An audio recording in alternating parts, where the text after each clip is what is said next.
मीठे बाबा हमें कहते हैं कि हम बच्चे जब देह अभिमान में रहते हैं, अपने को शरीर समझते हैं, तो अपने को शरीर समझना जैसे उल्टा लटक जाना होता है ना। और कभी उल्टा लटक के देखा है? हाँ? जब उल्टे लटकते हैं तो उल्टा लटके रहना कितना मुश्किल होता है ना। और फिर अगर कोई कहे कि उल्टे लटके हुए फिर चलो, बैठो, खाओ, तो कितना मुश्किल हो जाएगा ना। आप देखो, जब सीधे खड़े हैं तो खड़े रहना, बैठना, चलना, खाना कितना सहज है। सारे कर्म शरीर से सीधे कितने सहज है। लेकिन वही शरीर उल्टा हो जाए तो फिर वही कर्म जो बहुत सहज है वो अति मुश्किल हो जाते। और फिर उल्टे होते तो सारा व्यू भी चेंज हो जाता। सारी सीधी चीज़ें उल्टी लगती और उल्टी चीज़ें सीधी। तो ऐसे ही बाबा हमें बताते हैं कि हम जब अपने को शरीर समझते हैं तो दो चीज़ें होती हैं। एक तो जो रियलिटी है, जो सबसे सहज है, वो हमें बहुत मुश्किल लगता है ना। कहते शांत कैसे रहें, खुश कैसे रहें। अपने को शरीर समझने से शांत रहना, खुश रहना कितना मुश्किल। और अपने को आत्मा समझते हैं तो जानते हैं शांति खुशी तो मेरा स्वधर्म है। कोई छीन के तो दिखाए, है ना। कोई छीन सकता है आपकी शांति खुशी? वो तो आपकी अपनी चीज़ है। जैसे ही आत्मा स्वधर्म में स्थित है तो शांत है, खुश है। दुनिया में क्या हुआ उससे आपकी शांति खुशी का क्या लेना देना है। तो बाबा हमें ये बताते हैं कि जब हम उल्टे लटक जाते हैं तो जो रियलिटी है, जो नेचुरल है, वो बहुत मुश्किल हो जाता। और जैसे अपने स्वधर्म में स्थित होना मुश्किल होता, ऐसे ही और एक बात बहुत मुश्किल होती है ना। देखो आजकल क्या कहते हैं कि मेडिटेशन बहुत मुश्किल है ना। हमारे पास सेंटर पर कोई नए आते हैं तो कहते हैं हमें मालूम है मेडिटेशन बहुत मुश्किल है पर हम ट्राई करेंगे। तो हम उनको कहते हैं मेडिटेशन मुश्किल नहीं है, सहज भी नहीं है, वो तो नेचुरल है। मेडिटेशन तो आत्मा अपने पिता को याद करे, वो तो नेचुरल है। बाबा हमें क्या कहते हैं कि छोटा बच्चा भी होता है, शरीर के रूप से छोटा बच्चा होगा तो भी अपने पिता को याद करना कोई मुश्किल होता है ना। छोटा बच्चा बिल्कुल अभी जन्मता है तो भी माता पिता को पहचान लेता है और माता पिता की गोद में जाता है। तो बाबा कहते हैं इस प्रकार से मेडिटेशन या योग या आत्मा समझे तो अपने पिता को याद करना तो मुश्किल नहीं, सहज नहीं, बहुत नेचुरल है। बाबा कहते वो हमारी रियलिटी है।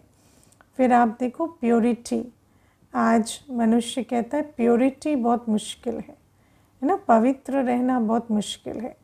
लेकिन बाबा कहते हैं पवित्रता तो तुम्हारा स्वधर्म है, पतितपना तो तुमने रावण राज्य में सीखा, लेकिन प्योरिटी तो तुम्हारी ओरिजिनल नेचर है। प्योरिटी में क्या मुश्किल है? तो ये जो बातें हैं बाबा कहते हैं जब उल्टे लटक जाते तो जो रियलिटी है उसको कहते ये मुश्किल है धारण करना। और जो अननेचुरल है, जो एक्वायर्ड संस्कार है, उसको कहते ये छूटते नहीं हैं। ये बहुत है ना, ये हमारे को बहुत सहज और स्वाभाविक लगते हैं। फिर आप देखो हमारा जो वर्ल्ड व्यू है, जब हम अपने को शरीर समझते हैं तो हमारी बुद्धि में क्या रहता? देह, देह के धर्म, देह के संबंध, देह की प्राप्तियाँ, इनको ये हमारी बुद्धि में रहते, ये हमें बहुत सहज याद रहते। और जब हम अपने को आत्मा समझते हैं तो हमारा सर्व संबंधी, सर्व प्राप्ति जिससे है वो बाबा हमें याद रहता। अब आप विचार करो, जब हम अपने को आत्मा समझते हैं तो हमें क्या स्मृति रहती है कि ये जो अभी जिस देह के प्रति हमारा इतना लगाव है ना, ऐसे कितनी देह ली और छोड़ी हमने? 84।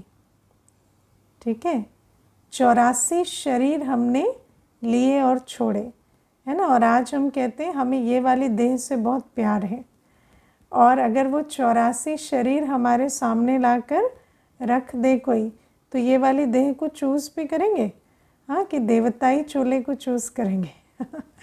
तो विचार करो कि जिस देह के लिए कहते हैं कि इससे हमारा बहुत प्यार है, बहुत लगाव है, वो देह तो हमारी 84वां देह है, तमो प्रधान तत्वों से बनी हुई। और हम कहते हैं इससे हमारा बहुत लगाव है। हाँ, बाबा हमें ये भी कहते हैं कि लगाव नहीं, लेकिन इस देह का कदर ज़रूर करना है, क्योंकि ये देह हमें पुरुषार्थ कराती है। लेकिन लगाव की कोई बात नहीं है, क्योंकि है तो तमो प्रधान देह। लेकिन ऐसा नहीं कि कदर नहीं है इस देह की कदर भी, क्योंकि ये संगम युगी पुरुषार्थ हम इस देह से करते हैं, लेकिन लगाव इस देह से नहीं है।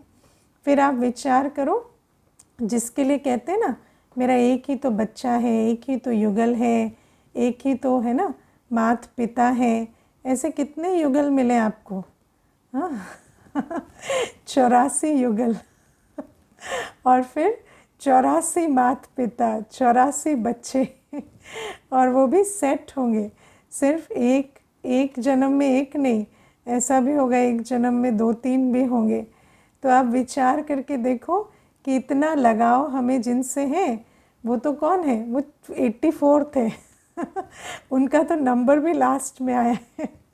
तो हम ये जो इतनी बातें करते हैं कि हमारे तो ये एक ही है, हमें बहुत बहुत जैसे लगाव है या प्यार है, तो बाबा कहते हैं कि अगर हम आत्मा अपने को निश्चय करते हैं तो हमें सारी रियलिटी दिखाई देती है कि वास्तव में हम जैसा समझ रहे हैं वैसा है नहीं।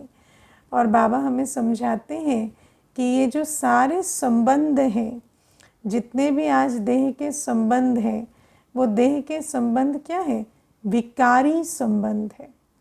आज अगर आप रियली देखें तो हर संबंध का आधार आज विकार है। इसीलिए तो जब हम पवित्रता की राह पर चलते हैं तो संबंधों से हमें विघ्न आते हैं। क्यों आते हैं? क्योंकि पवित्रता की राह पर चलने में तो विघ्न सिर्फ वहीं आते हैं ना जहाँ इम्प्योरिटी हो। तो ज़रूर है कि हमारे सारे संबंध विकारी हैं। और अगर देह को भी देखें तो देह भी क्या है? विकारी देह है। ये देह भी हमें पुरुषार्थ करने में विघ्न डालती है कई बार, है ना, क्योंकि देह की इंद्रियां सारी विकारी हैं। तो बाबा हमें कहते हैं कि जिन चीज़ों से हमें इतना लगाव है, जिन संबंधों से, जिस देह से, अगर हम राइट पर्सपेक्टिव में, आत्मिक स्वरूप में नॉलेजफुल होकर देखते हैं तो हमें पता चलता है ये तो सब तमो प्रधान है, विकारी हैं, और इनसे क्या दिल लगानी है ना। नॉलेजफुल आत्मा कभी तमो प्रधान और विकारी से दिल लगाती है क्या? है ना। दूसरी बात है, ये सब कुछ विनाशी है ना। तो जिस देह और संबंधों में हम इतनी बुद्धि लगाते हैं वो वास्तव में क्या है? विनाशी है। बिना आपको कोई सिग्नल दिए कल परिवर्तन हो जाएंगे। तो बाबा कहते हैं जब हम अपने को आत्मा समझते हैं, नॉलेजफुल स्थिति में स्थित होते हैं, तो हमें ये वास्तविकता दिखाई देती है। देह के धर्म जिनके पीछे हम इतना पढ़ते हैं, है ना, देह के धर्म, आज ये पर्व है, आज ये करना है, आज ये रीति रिवाज है ना, ये नहीं हुआ तो अपशगुन हो जाएगा, ऐसा नहीं किया तो कुछ बला आ जाएगी। वो सारे देह के धर्म क्या है? वो तो भक्ति मार्ग है, उससे किसी की गति सद्गति नहीं होती। जब हम नॉलेजफुल होकर देखते हैं तो विचार चलता है कि जिन देह के धर्मों के पीछे 63 जन्मों से पड़े हैं, वो देह के धर्म किसी को मुक्ति, जीवन मुक्ति नहीं दिला रहे। दिलाते हैं क्या? है ना, हर एक आत्मा पुनर्जन्म ले रही है, बीच से कोई वापस नहीं गया। और कितना करते हैं मुक्ति, जीवन मुक्ति के लिए, है ना, कहेंगे कि मुक्ति में चले जाएं, ये करेंगे, ऐसे शरीर को जलाएंगे, ये विधि करेंगे, ये पिंड खिलाएंगे, दान करेंगे तो मुक्ति मिल जाएगी, लेकिन वो सब कुछ भी नहीं होता। तो बाबा हमें समझाते हैं कि जब हम ज्ञान स्वरूप होकर आत्मिक दृष्टि से देखते हैं, नॉलेजफुल होकर देखते हैं, तो हमें रियलिटी दिखाई देती है।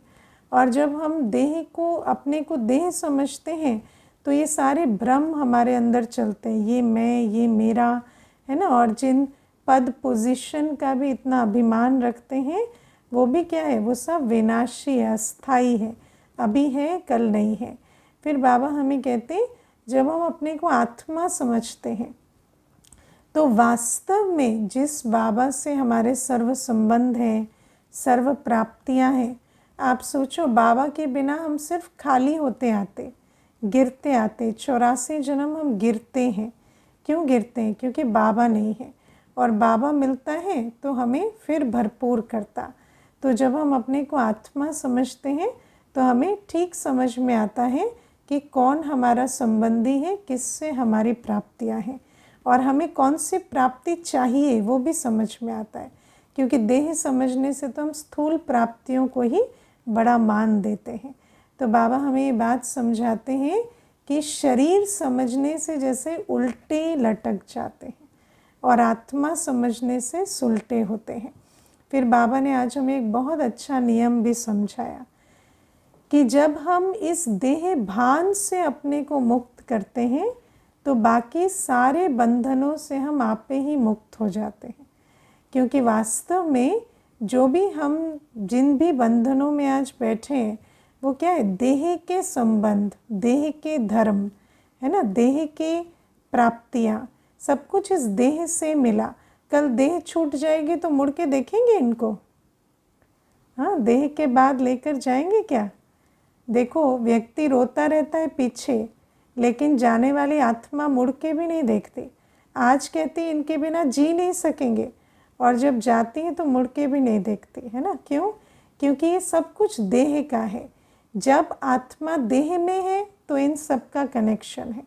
जैसे ही आत्मा देह छोड़ती है तो देह के संबंध, देह की प्राप्तियाँ, आप जाकर क्लेम करेंगे धर्मराजपुरी में, मेरी तो इतनी एकड़ ज़मीन थी, है ना, अभी मुझे दो क्योंकि वो तो मेरी है, कुछ नहीं कह सकते।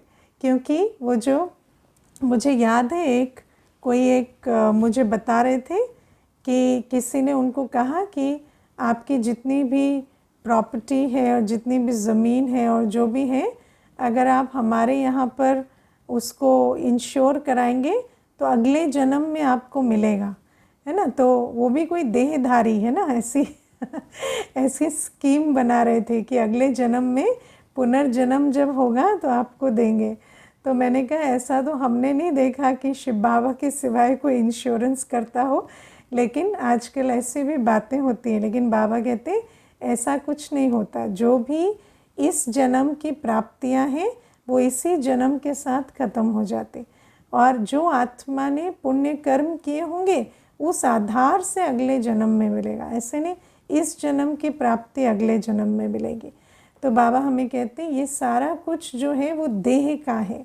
और जब हम अपने को आत्मा निश्चय करते कि मैं तो एक आत्मा हूँ, मैं देह नहीं हूँ, मैंने देह में प्रवेश किया। रोज़ याद करो, हमने देह में प्रवेश किया। कितने समय में प्रवेश होते हैं, है ना, 3 से 3.5 महीने के गर्भ में आत्मा प्रवेश करती है। तो आत्मा ने प्रवेश किया, जब इस देह में प्रवेश किया तो देह के संबंध, धर्म से हमारा नाता जुड़ा, देह की प्राप्तियों को मेरा मेरा करने लगे। और जैसे ही आत्मा शरीर छोड़ेगी तो ये सब कुछ खत्म। तो बाबा कहते जितना अपने को देह भान से छुड़ाएंगे, अपने को आत्मा निश्चय करेंगे, उतना बाकी सब मैं मेरापन का बंधन आप ही छूटता जाएगा। आज चेक करना, रोज़ कितने समय अपने को आत्मा निश्चय करके बैठते हैं, है ना, बहुत कॉन्शियसली कि मैं आत्मा हूँ, ये 84वें शरीर में बैठी हूँ, मुझे पुरुषार्थ करके अभी वापस जाना है बाबा के साथ और नई दुनिया में आना है। कितनी देर सारे दिन में हम कॉन्शियसली इस आत्मिक स्थिति की अवेयरनेस में रहते हैं, क्योंकि ये आत्मिक स्थिति की अवेयरनेस रहेगी तभी हमें बाबा पर अटेंशन होगा, क्योंकि हमें वापस ले जाने वाला, मुक्ति, जीवन मुक्ति दिलाने वाला बाबा है। और जितनी देर हम अपने को कॉन्शियसली आत्मा नहीं समझते तो उतने समय क्या है, उल्टे लटके पड़े हैं, और उल्टे लटके वाले को हर चीज़ उल्टी नज़र आ रही है और वो उसी आधार से कार्य करते जा रहे हैं। तो ये बहुत मुख्य बात आज बाबा ने हमें समझाई। फिर बाबा ने आज हमें इज़्ज़त के बारे में समझाया ना। इज़्ज़त बहुत इम्पोर्टेंट है दुनिया में तो आजकल, है ना, सबसे बड़ी चीज़ कहते हैं कि कुछ भी चली जाए, मान मर्यादा, इज़्ज़त नहीं जानी चाहिए। तो इस प्रकार से इज़्ज़त को बहुत महत्व देते हैं। लेकिन बाबा हमें क्या कहते हैं कि माया ने तो वैसे ही तुम्हारी सारी इज़्ज़त ख़त्म कर दी है ना। तो आज सब क्या बन गए हैं, वैसे सबकी इज़्ज़त जैसे माया ने ख़त्म कर दी है ना। जिस इज़्ज़त का इतना ढिंडोरा पिटता है वो तो माया ने वैसे ही ख़त्म कर दी। और माया ने कैसे ख़त्म कर दी इज़्ज़त, तो आत्मा का स्वमान कैसे नष्ट होता है, जैसे जैसे आत्मा विकारों के अधीन होकर कर्म करती है। एक एक संकल्प, एक एक बोल, एक एक कर्म जो हम विकारों के अधीन करते हैं, वो कर्म हमारी इज़्ज़त या स्वमान ख़त्म करते जाते हैं, है ना। तो ये ज्ञान भी हमें बाबा आकर देते हैं कि तुम्हारी तो माया ने सारी इज़्ज़त 63 जन्मों में ख़त्म कर दी। हमने धीरे धीरे विकारों के अधीन होकर कर्म करते करते आज कैसे हो गए, स्वमान से बिल्कुल खाली हो गए हैं। स्वमान वाली आत्मा कैसी होती है, हर एक को सम्मान देती है और कभी अपमानित फील नहीं करती। ऐसे किसी को देखा है आजकल, है ना। हर एक व्यक्ति आज उल्टा कर रहा है, सम्मान मांग रहा है और अपमान कर रहा है। इसका मतलब क्या है, स्वमान की भारी कमी है। और मान या इज़्ज़त सिर्फ एक ही होती है, स्वमान। और वो स्वमान जैसे जैसे हम उल्टे कर्म करते हैं, कोई देखे ना देखे, है ना, आप अपने कर्मों के विटनेस हमेशा रहते हैं। आप जो संकल्प रचते हैं, आप जो बोल बोलते हैं, आप जो भावनाएं इमर्ज करते हैं, आप जो अपने अंदर किसी के प्रति चलाते हैं, वो सब कुछ कौन देखता है, आप देखते हैं। और जब वो काम, क्रोध, लोभ, मोह, अहंकार के अधीन होता है तो भले हम जाने या ना जाने, क्योंकि दुनिया में तो मोरालिटी के हिसाब से ये नहीं समझते कि अगर, है ना, गृहस्थ व्यवहार में अगर युगल के प्रति काम के संकल्प चले तो वो कोई भूल है, ऐसा नहीं समझते। लेकिन चाहे मोरालिटी में जाने या ना जाने, स्पिरिचुअल नियम ये है कि जब भी हम काम, क्रोध, लोभ, मोह, अहंकार के अधीन होकर संकल्प, वाणी, कर्म में आते हैं तो वो संकल्प, वाणी, कर्म, वो हर कर्म हमारे जैसे आत्मिक स्थिति को कम करता जाता है और स्वमान को घटाता जाता है। तो ये रहस्य भी बाबा आकर हमें समझाते हैं, क्योंकि जब तक बाबा नहीं आते तो हमें तो ये भी नहीं पता होता कि विकार क्या होते हैं। हमें विकारों का भी ज्ञान नहीं होता या माया का भी ज्ञान नहीं होता। हम तो काम, क्रोध, लोभ, मोह, अहंकार को अपनी नेचर समझते थे, लेकिन बाबा आकर माया का भी परिचय देते हैं कि माया क्या है, और ये भी समझाते हैं कि माया के अधीन होते ही तुम्हारा स्वमान घटना शुरू हो जाता है। और जैसे ही स्वमान घटता है तो क्या होता है ना, भिखारी बन जाते हैं, बेगर, और हाथ में कटोरा आ गया, है ना। और फिर हर एक से क्या मांगते रहते हैं, मान। अब देखो, अगर हम हर एक से सम्मान मांग रहे हैं तो इसका मतलब क्या है, हमारे पास मान नहीं है ना, हम मान के भिखारी हैं ना, इसीलिए तो मांग रहे हैं। तो बाबा कहते हैं माया ऐसी हमारी इज्जत ख़त्म करती है कि हम बेगर बन जाते हैं। हम हर एक से मान मांगते रहते हैं। है ना। और आप देखो आज मनुष्य मान मांगने की जैसे होड़ में रहता है, हर एक से मान मांगते हैं, है ना। छोटा हो बड़ा हो, छोटे पद पर हो बड़े पद पर हो, हर एक से मान मांगते हैं। मुझे याद है मेरी एक फ्रेंड थी, तो उसके घर में उसके भाई भाभी का डिवोर्स हो रहा था। तो मैंने उसको पूछा कि क्या बात है, डिवोर्स क्यों हो रहा है। तो मुझे कहती कि वो भाभी है ना, वो सम्मान नहीं करती है मेरे पेरेंट्स का। तो मैंने कहा सम्मान नहीं करती है माना क्या नहीं करती है। तो कहती है कि हमारे घर में रिवाज है कि जो बहुएं होती हैं वो दंडवत प्रणाम करते हैं, रोज़ सुबह सास ससुर को दंडवत प्रणाम करना होता है। तो वो हमारे ख़ानदान में रिवाज है। लेकिन भाभी जो है वो कहती मेरे कमर में दर्द है, और वो ऐसे दंडवत प्रणाम नहीं करती, वो ऐसे ही बस झुक के नमस्ते कर लेती है। तो मैंने कहा और कोई प्रॉब्लम है। तो कहती नहीं, ये तो बहुत बड़ी प्रॉब्लम है ना, क्योंकि अगर कोई सम्मान ही ना दे तो सम्मान के पीछे तो सब कुछ है ना। 2 रोटी तो मेड भी बना के खिला देगी, लेकिन बहू को तो सम्मान करना चाहिए। तो ऐसे करके जो युगल थे उनका डिवोर्स हो गया। तो आप विचार करो कि ये जो सम्मान है इसको, है ना, हर एक के साथ ये ऐसे करे तो ये सम्मान है, वैसे करे तो अपमान है। ऐसे कितनी सारी आज रिवाजों में हम फंसे हुए हैं। चाहे छोटा हो तो उसके लिए अलग है, बड़ा हो तो अलग है। हर एक के लिए कहेंगे लड़की की शादी हो गई तो ऐसे बुलाएंगे तो सम्मान है, वैसे नहीं बुलाया तो ये अपमान है। तो ये सारी बातें आज क्या है, सारे दिन उन्होंने मान दिया इन्होंने अपमान किया, उन्होंने मान दिया इन्होंने अपमान किया, यही सारे दिन चलता है।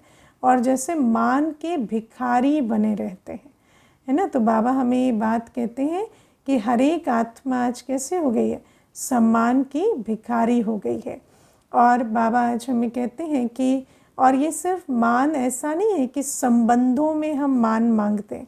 आप देखो एक कमरे में घुसते हैं तो भी देखते रहेंगे किसने नमस्ते किया, कौन आया भाग के मिलने, कौन नहीं आया, तो नज़र उस पर रहती है। क्यों रहती है? क्योंकि हमारा कटोरा भरा कि नहीं भरा, है ना। हम इतने तैयार होके गए तो हमारा कटोरा तो भरना चाहिए ना कुछ उसमें सम्मान के जो है ना पेनीज़ है वो पड़ने चाहिए। तो ये बातें चलती हैं, लेकिन बाबा हमें समझाते हैं।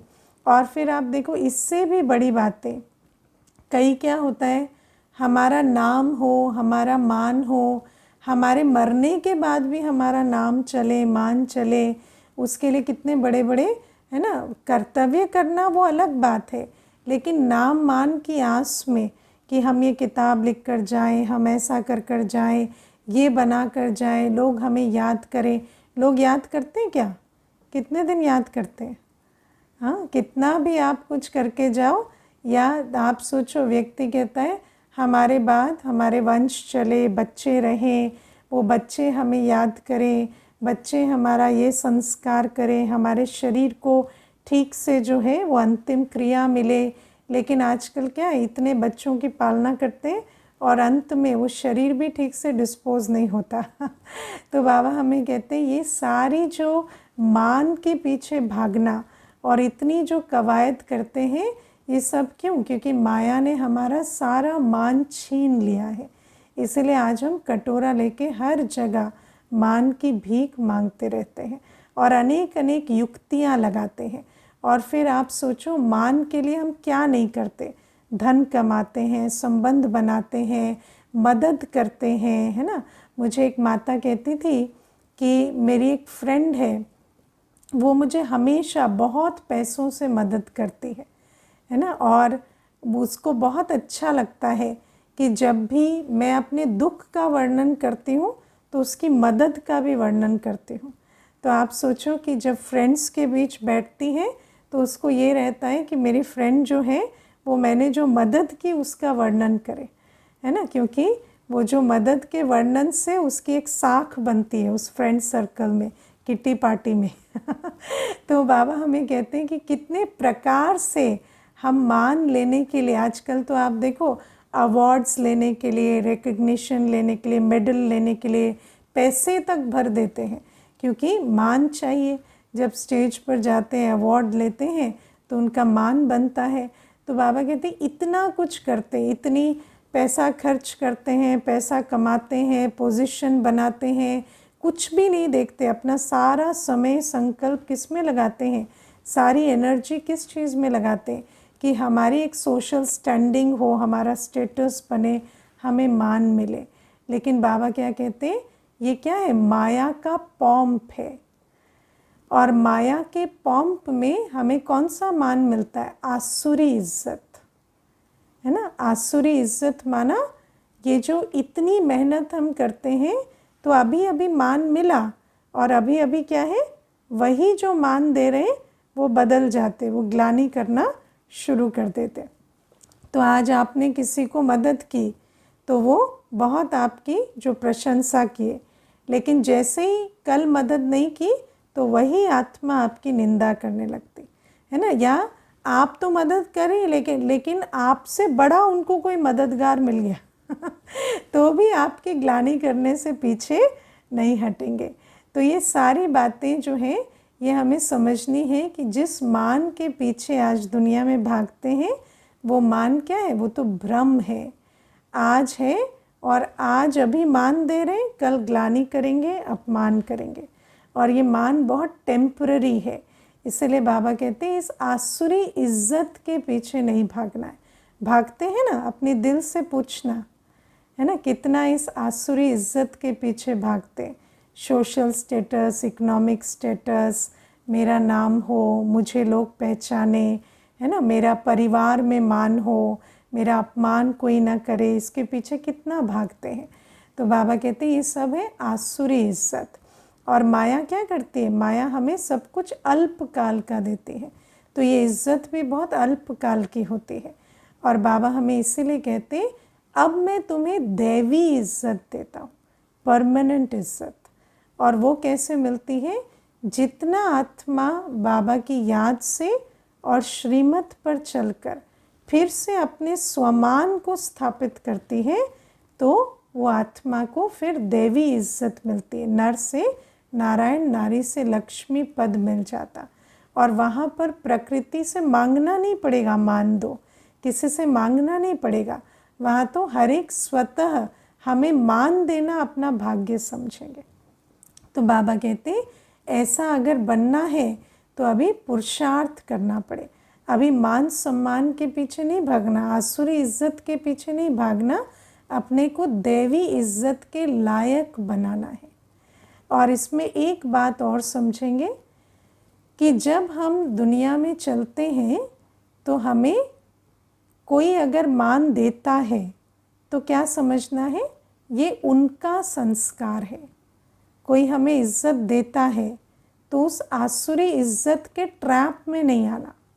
किसी ने इज्जत दी, किसी ने नमस्ते किया, किसी ने ओम शांति किया, किसी ने बहुत आपकी प्रशंसा की, महिमा की, तो क्या समझना है, ये उनका संस्कार है। और मान लो किसी ने उसका ऑपोजिट किया तो ये भी फिर उनका संस्कार है। अब क्या होता है, जब हमारा कोई अपमान करता है तो हम सोचते हैं कि अच्छा मैं ये सोच लूँ ये उसका संस्कार है। लेकिन अगर कोई मान देता है तब समझते हैं कि दिस इज़ अबाउट मी, मैंने कुछ किया है, मैं इस लायक हूँ, इसीलिए ये दे रहे हैं। तो फिर जब अपमान होगा तब उसको भी ज़रूर पर्सनली लेंगे। इसीलिए बाबा कहते हैं अब समझो कि किसी ने इज्जत दी तो भी वो आसुरी इज्जत है, और उस आसुरी इज्जत के चपेट में नहीं आना है। क्योंकि जब आसुरी इज्जत के चपेट में आते हैं तो फिर बेइज्जती भी फील होती है। इसीलिए बाबा कहते हैं पहले अपने को लायक बनाओ देवी इज्जत के, और दूसरा आसुरी इज्जत मिलती भी है तो भी समझो ये उनका संस्कार है, और उस संस्कार के चक्कर में मत पड़ो, है ना। फिर दूसरी बात है देखो कि बाबा के घर में, है ना, देखो दुनिया में क्या है, आसुरी इज्जत मिलती है, लेकिन बाबा के घर में हमें बाबा हमें कहते हैं कि बाबा के घर में बाबा का प्यार, बाबा के सम्मान का पात्र बने, और ईश्वरीय प्यार सम्मान का हम पात्र बने। और बाबा के जो बच्चे होते हैं ना, जो भी आपके निमित्त होते हैं, जो आपको दैवी परिवार मिलता है, ब्राह्मण परिवार मिलता है, ये परिवार आपको मान कब देता है? जब आप कायदे से चलते हैं, है ना। तो अगर दैवी परिवार में चलना है तो दैवी परिवार में सम्मान को ऐसे नहीं समझना है कि किसी ने मुझे सम्मान नहीं दिया तो ये समझो कि अच्छा ये उनका संस्कार है। नहीं, अगर हम ब्राह्मण परिवार में चल रहे हैं तो ब्राह्मण परिवार में हमें मान कब मिलता है? बाबा हमें मुरली में समझाते हैं, जो कायदे से पढ़ाई पढ़ते हैं, जो सर्विसेबल होते हैं, उनको यहाँ मान मिलता है।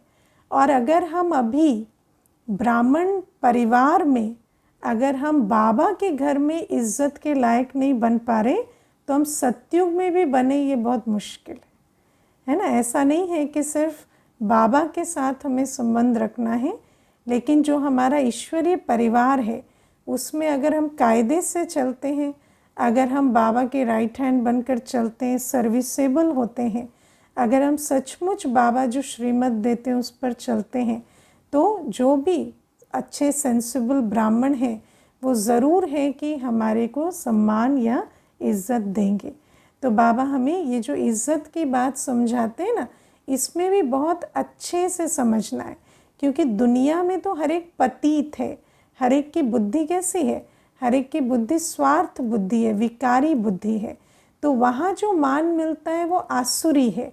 वहाँ पर विकारों की पूर्ति जिसके द्वारा हुई उसकी इज्जत करेंगे, है ना। लेकिन ब्राह्मण परिवार में ऐसा नहीं होता। ब्राह्मण परिवार में इज्जत का पात्र कौन बनता है? जो कायदे से चलता है, जो योगी होता है, जो सर्विसेबल होता है।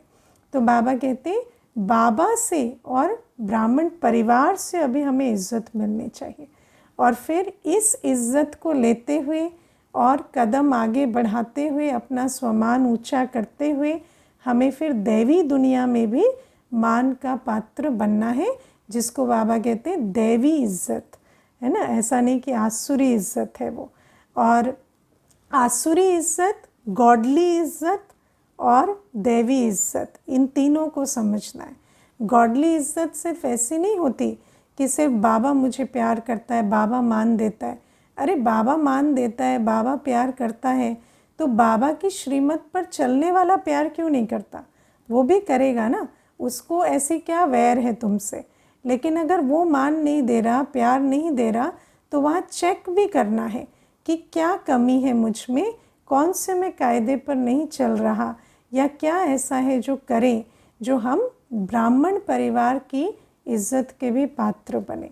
तो ये भी हमें समझ कर चलना है, क्योंकि कई बच्चे क्या करते हैं, जो बात पुरानी दुनिया में लागू करते हैं ना, वही बात ले आते ब्राह्मण परिवार में भी लागू कर देते हैं।